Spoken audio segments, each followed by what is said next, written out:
အားလုံးပဲမင်္ဂလာပါရှင်ဒီနေ့တော့အိမ်မှာကြာစံဟင်းကားလေးချက်စားပြပါတယ်ရှင်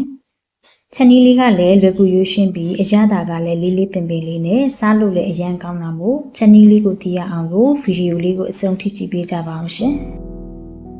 ကြာစံဟင်းကားချက်ဖို့အတွက်အချိုအရသာလေးလေးပင်ပင်လေးရှိအောင်လို့ကြက်မာသားတစ်ချမ်းကိုတုံးထားပါတယ်ရှင်အရင်ဆုံးကြက်သားတွေကိုရေနွေးပုတ်ပွက်ဆူရဲ့အထဲမှာထည့်ပြီးတော့ပြုတ်ထားပေးလိုက်ပါမယ်ကျမကတော့နိုင်ဝက်လောက်ပြုတ်ထားပေးလိုက်ပါတယ်ရှင်။ကြာစံကြက်ထဲထည့်ချက်ဖို့အတွက်ကျနွရဲ့မှုလေးတွေကိုလည်းရေကျူပြီးတော့စိမ်ထားပေးပါတယ်။ကျနွရဲ့မှုကိုတော့များများလေးသုံးထားပါတယ်ရှင်။ပြီးတော့ပဲလေးချောင်းနဲ့ကြက်တောင်မန်တူလေးတွေကိုလည်းရေစိမ်ထားပေးပါတယ်။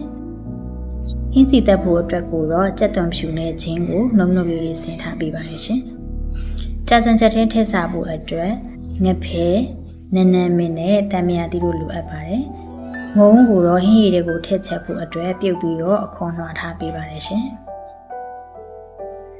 ဟင်းရည်ထည့်ချက်ဖို့အတွက်နဲ့ထည့်စားဖို့အတွက်ကိုတော့ကြက်သွန်လေးဥကို6လုံးလောက်သုံးထားပါတယ်ရှင်။ပြီးတော့ပဲချစံဒီကိုလည်းရေကျူပြီးတော့စိမ်ထားပေးလိုက်ပါမယ်။ကြက်သားပြုတ်ထားတာလေးလည်းနိုင်ဝက်လောက်ရပြီဆိုတော့ကြက်သားဖက်တွေကိုဆယ်ထုတ်ပြီးတော့ခဏလောက်အေးခံပြီးတော့အသားမြင့်လေးတွေရအောင်လို့နှွှဲထားပေးလိုက်ပါမယ်ရှင်။ပြီးတော့ကြာစံချက်ကစီအရမ်းများတယ်ဆိုလို့ရှိရင်လည်းတောက်ဖို့မကောင်းတတ်ပါဘူးရှင်။ဒါကြောင့်မလို့ဒီကြက်သားပြုတ်လို့ထွက်လာတဲ့ကြက်သားကထွက်တဲ့အစီတွေကိုလည်းခတ်ထုတ်ပြလိုက်ပါမယ်။အားလုံးပြီးသွားပြီဆိုရင်တော့ကြက်သားစီတက်ဖို့အတွက်အိုးရဲကိုစီလေးအနှဲငယ်ထည့်ပါမယ်ရှင်။ပြီးရနဲ့ကြက်သွန်ဖြူနဲ့ဂျင်းလုံးလုံးဆင်ထားတာလေးကိုထည့်ပြီးတော့အနံ့လေးမှုေးလာတဲ့ထီအောင်လို့မိခက်အေးလေးနဲ့ပဲစီတက်ပေးလိုက်ပါမယ်။ကြက်သွန်ဖြူနဲ့ဂျင်းစီတက်တာလေးအတော်လေးနွမ်းလာပြီဆိုရင်တော့အရာအတွက်စနွင်းမှုအနှဲငယ်နဲ့ယူဒီဟင်းချမ်းမှုကိုတော့ထမင်းစားစုံနဲ့တဝက်စာလောက်လေးထည့်ပါမယ်ရှင်။စနွင်းနဲ့ငရုတ်သီးစိမ့်နဲ့လေးပြောက်ပြီးတော့အနံ့လေးမှုေးလာတဲ့ထီအောင်စီတက်ပေးပြီးဆိုရင်တော့အသားနှွှင်ထားတဲ့ကြက်သားလေးတွေကိုထည့်လိုက်ပါမယ်။အားလုံးနှံ့သွားအောင်လို့ခဏလောက်မှုပေးပြီးဆိုတာနဲ့အရသာအတွက်ငါးငှက်ပြားရီကိုထမင်းစားစုံနဲ့သုံးစွန်းပါမယ်ဖြစ်ပါမယ်ရှင်။စားအနှဲငယ်နဲ့အသီးရွက်ဟင်းခတ်မှုလေးလည်းအနှဲငယ်ထပ်ထည့်လိုက်ပါမယ်။ဝေလာပြီးရင်လည်းအနံ့လေးတအားမှုပြီးတော့အခုလိုခက်ချောက်ချောက်အနေထားလေးရောက်ပြီဆိုရင်တော့ရပါပြီရှင်။မီးလေးပြလိုက်ပါမယ်။အခုဟင်းရည်စားချက်ဖို့အတွက်အိုးနည်းနည်းကြီးရဲ့ထဲကိုစက်ပြုတ်ရည်လေးကိုပြောင်းပြီးတော့ထည့်လိုက်ပါမယ်ရှင်။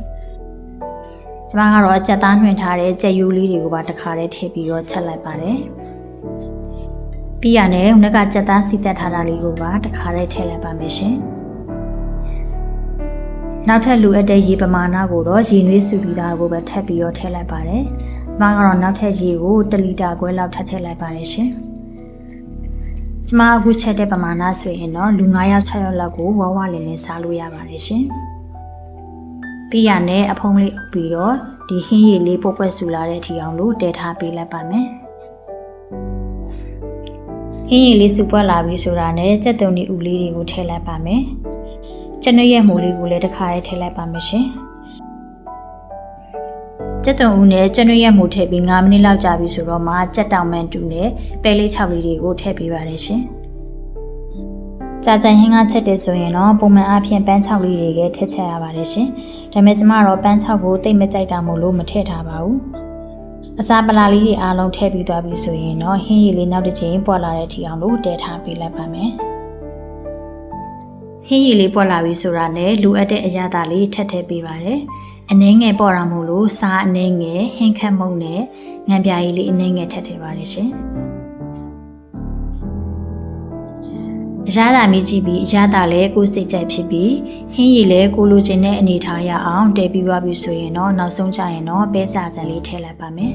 ။ကြာစံချက်ရဲ့မပါမဖြစ်တဲ့ငရုတ်ကောင်းမှုလေးလည်းထည့်လိုက်ပါမယ်ရှင်။ကြာစံကိုအစိုးရကထည့်လိုက်မယ်ဆိုရင်ဒီကြာစံတွေကတအားနုပြီးတော့ဟင်းရည်ကိုစုပ်သွားတယ်ဆိုရင်စားလို့မကောင်းပါဘူးရှင်။ဒါကြောင့်မလို့ကြာစံကိုနောက်ဆုံးကျမှထည့်တာဖြစ်ပါတယ်။ငုံဥပြုတ်ထားတာလေးတွေကိုလည်းထည့်လိုက်ပါမယ်။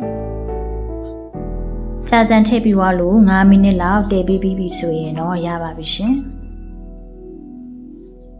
အရသာလည်းကိုယ်စိတ်ကြိုက်ရပြီဆိုရင်တော့ဒီနေထားလေးမှာမီးလေးပေးလိုက်ပါမယ်ရှင်။ အခုဆိုရင်တော့အနံ့လေးကလည်းတအားမွေးပြီးတော့စားချင်းစပွဲကြာစံဟင်းကားလေးကတော့ကျက်ပါပြီရှင်ပြီးရင်တော့စားဖို့အတွက်ပကံလေးကိုကြာစံဟင်းရေပူပူလေးထည့်လိုက်ပါမယ်ရှင်ပြီးရင်တော့ကြက်သွန်လေးပပလှီးထားတာလေးရယ်နည်းနည်းမင်းတမယာသည်ငရုတ်သီးမှုန်လေးတွေလည်းထည့်လိုက်ပါမယ်ငဖယ်ညှက်ထားတာလေးကိုလည်းထည့်လိုက်ပါမယ်ရှင်စားရမယ်ဆိုရင်တော့တမယာသီးလေးကိုညှစ်ထည့်ပြီးတော့အားရပါရအသုံးဆောင်လို့ရပါပြီထမင်းမစားခြင်းတဲ့အခါမျိုးမှာပဲဖြစ်ဖြစ်ဂရင်းပြက်နေတဲ့အချိန်မျိုးမှာပဲဖြစ်ဖြစ်ခုလိုမျိုးကြာစံဟင်းကားပူပူလေးကိုချက်တောက်ကြည့်ပါရှင်အရသာချင်းချင်းငယ်ငယ်ဆက်ဆက်လေးနဲ့ဆိုတော့ဂရင်းတွေ့စီမှာအမှန်ပါပဲရှင်အဆုံးထိကြည့်ရှုပေးတဲ့အတွက်လည်းကျေးဇူးထူးတင်ရှိပါတယ်ရှင်ဒီနေ့ဗီဒီယိုလေးကတော့ဒီလောက်ပါပဲဒါဆိုနောက်ထပ်ဗီဒီယိုအသစ်လေးတွေမှာပြန်ပြီးတွေ့ကြမယ်နော်